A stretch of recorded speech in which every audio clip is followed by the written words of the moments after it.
look at the United States Supreme Court, which has struck down some of Donald Trump's sweeping tariffs.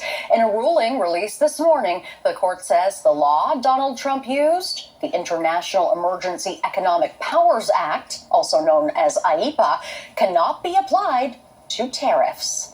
And came in and you just addressed it on the tariffs. It was a 6-3 vote. When you initially saw that, were you surprised?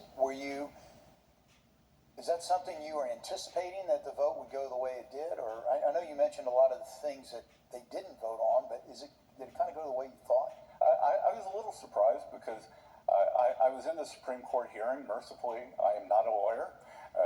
When people say, how do you like D.C., I said, there are too many lawyers. But I think that what we saw was just a very narrowing of the definition of a president's ability to use IEEPA powers. So for those of you who saw the president earlier or have been following this closely, and I always found when I was in the private sector in my investment business, it was very good to separate signal from noise. And a lot of the noise is what Trump tariffs defeated. The only thing that was defeated is the ability for IEEPA to collect even $1 of revenue. President, and I was at the hearing, and the justices agreed, and even the plaintiff agreed, that under IEEPA, the president can install a full embargo. He just can't collect $1 of revenue.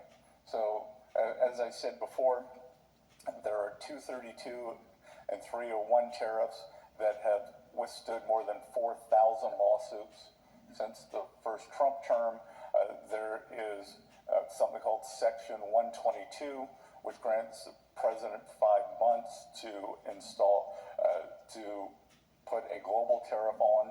So, President announced today he's going to put a global tariff of 10%, and then a number of 232 and Section 301 tariff investigations will be started.